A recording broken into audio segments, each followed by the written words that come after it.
All right, so let's go ahead and take this wide angle lens that I just unboxed and put it on this camera. Actually, I'm not gonna put this lens on the camera just yet. I actually have to put this adapter on the camera here.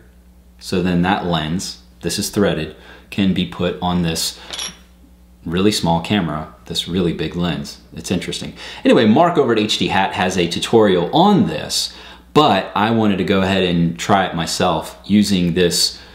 Again, Mark, thanks so much. Feeling nostalgic, shoe goo, as we used to always use when we skateboarded to reinforce those shoes.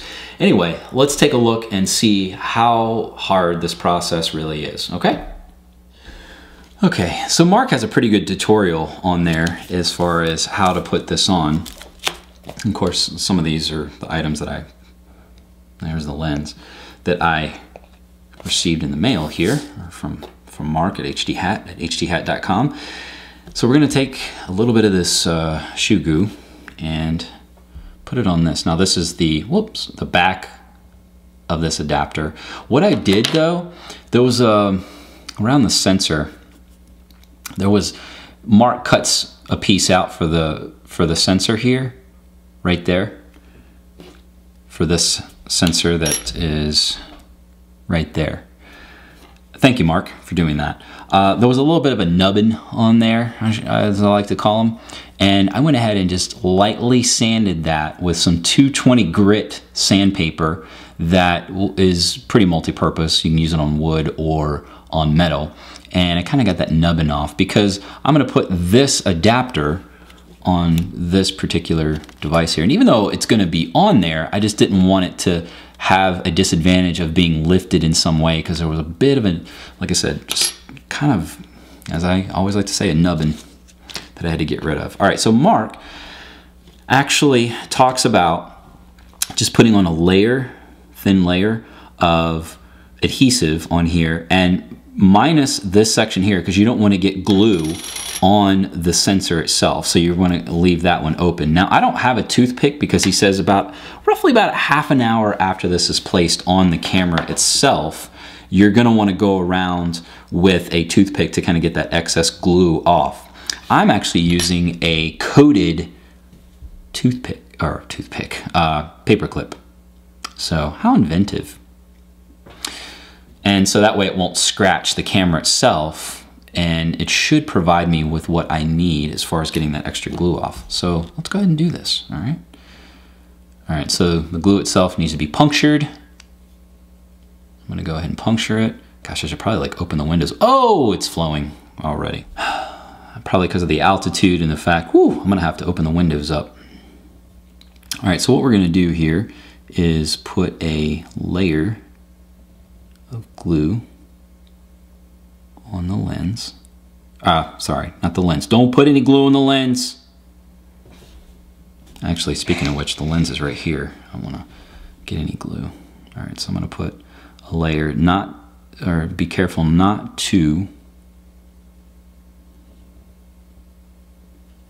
get any glue on the sensor itself. Or, sorry, the little cutout, because we don't want glue on the sensor. This is so funny.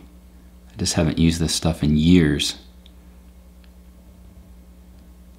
Okay, now what I'm doing is I'm trying to make sure that there's an even distribution. And so now, whoops.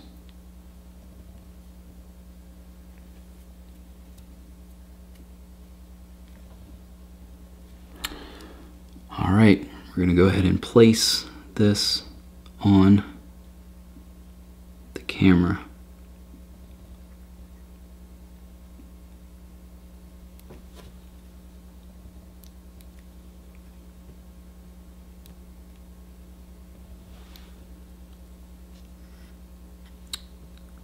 I find this hilarious that I'm using shoe goo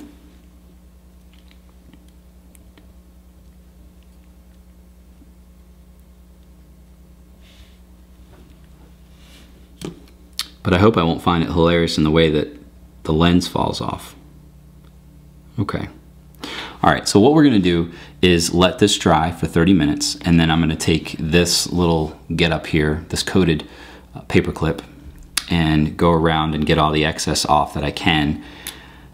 And then Mark actually suggests waiting 6 to 8 hours for this to dry before using it. And so I'll just probably wait until overnight before I go ahead and take this lens here and put it on the camera itself.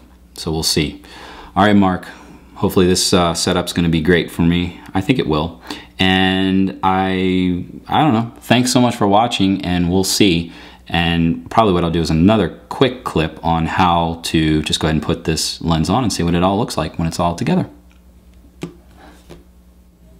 Okay, so I think the adapter has had enough time to dry. I actually left this overnight just to make sure that this big lens doesn't fall off of this deck of card size Cybershot. I keep saying that, but it's amazing the difference here. And oh, you notice that I'm wearing the same shirt that I was wearing yesterday? Yeah, sure, I went to bed in this thing, but hey, I've got bed head, I'm gonna go shower, clean up, and change my clothes, just like everybody else. So this is me. Anyway, all right, adapter on. Here's the lens. Just screws right on, and I should be able to shoot 17.5 millimeter. Oh, there we go. Ultra wide angle with this. There you go. Looks just like this from all angles. I went ahead and put the wrist strap on. I mean, I am gonna need that. I'll probably hold it like this a lot of the time. But when I do put it on the tripod, I'm hoping that that adhesive is gonna hold this lens, because really this lens is quite behemoth compared to this camera. Anyway, so that's gonna be the setup, and I think that this is gonna provide me with the vlogging experience that I've been looking for. Anyway, stay tuned for video and still shots from this particular camera.